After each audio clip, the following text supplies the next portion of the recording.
Okay, now we want to talk about what an isotope is. And so in order to explain this, let's talk about what hydrogen is. So hydrogen is an atom. And if we look at the periodic table of elements, we find out that hydrogen has an atomic number of 1. And the atomic number means how many protons does hydrogen have. So if you were to go outside and you were to grab some hydrogen out of the air, which is going to be pretty difficult since hydrogen is so light it tends to escape our atmosphere, but let's assume that we could. If we were to grab some of that hydrogen, 99% of the time, the hydrogen that you have just captured, we refer to it as ordinary hydrogen, is going to consist of just 1 proton, and then it's going to have 1 electron in orbit around it. So that's an ordinary hydrogen atom. But if you go out and you grab some hydrogen less than 1% of the time, it will turn out that in the nucleus of that hydrogen is going to be a neutron. So it's got 1 proton and it's got 1 neutron in its nucleus, and then it still is going to have 1 electron. Why? Because it's got to balance the proton.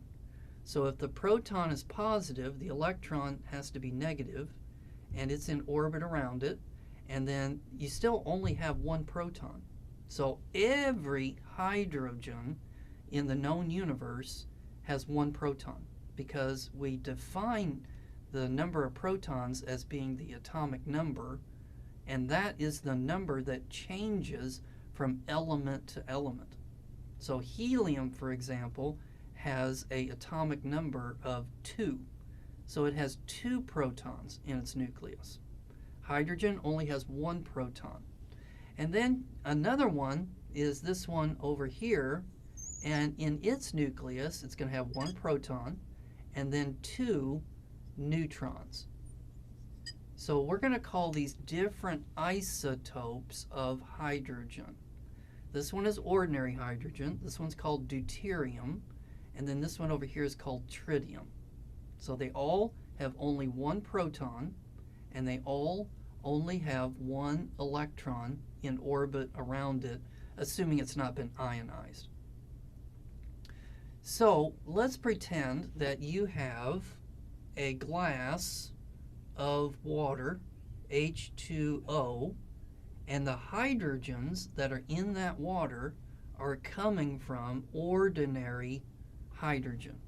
And then over here, let's pretend that you have another glass of water, which is H2O, but the hydrogens that are in this water are coming from this particular isotope.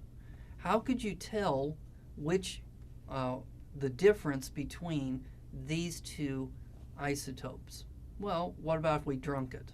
So if we took this water and we drink it, and we taste what it tastes like, and then we try this one, okay, is that going to help us? Not really, because the chemistry is based on the hydrogens and the oxygens, and it's identical in both cases.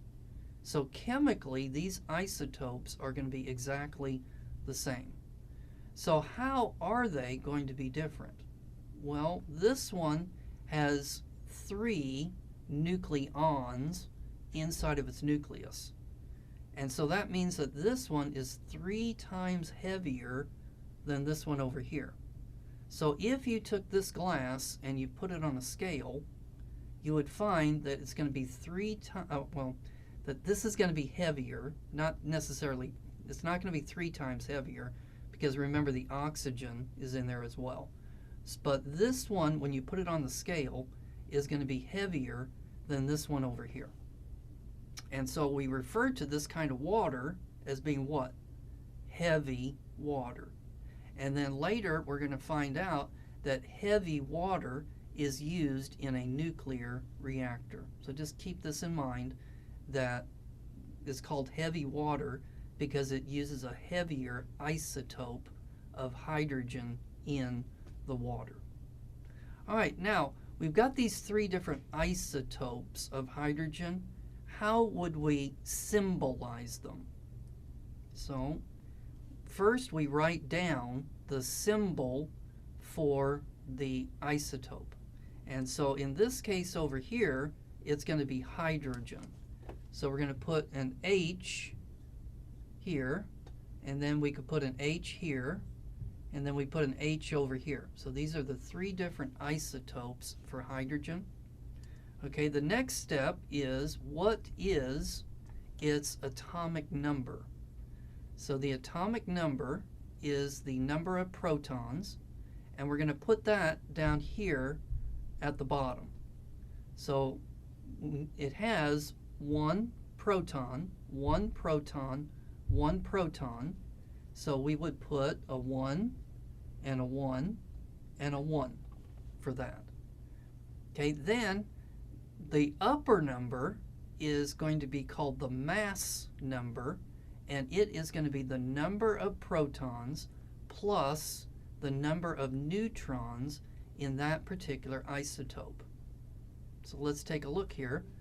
How many neutrons? 0. So 1 plus 0 makes 1. So this would be how we would identify this particular isotope of hydrogen. What about this one? 1 proton, 1 neutron, 1 plus 1 makes 2. And then this one over here is going to be 1 plus 1 plus 1, which is going to be 3. So this is how we would symbolize that isotope.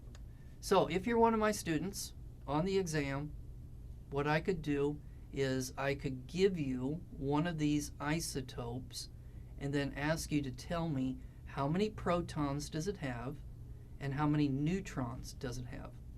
So this number down here is always the number of protons. To figure out the number of neutrons, take the upper number and then subtract the lower number. Okay, so here is an example. How many protons and how many neutrons does this isotope have? So it's uranium, and uranium has 92 protons. That's its atomic number, 92. It's the number that doesn't have the decimal point. And then you're going to take the upper number, which is the atomic mass, it's the mass number minus 92, and that's 146. So it'll have 92 protons and 146 neutrons.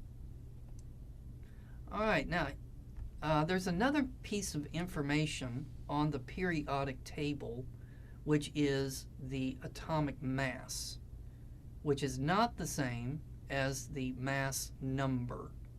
So the mass number is the number of protons plus the number of neutrons.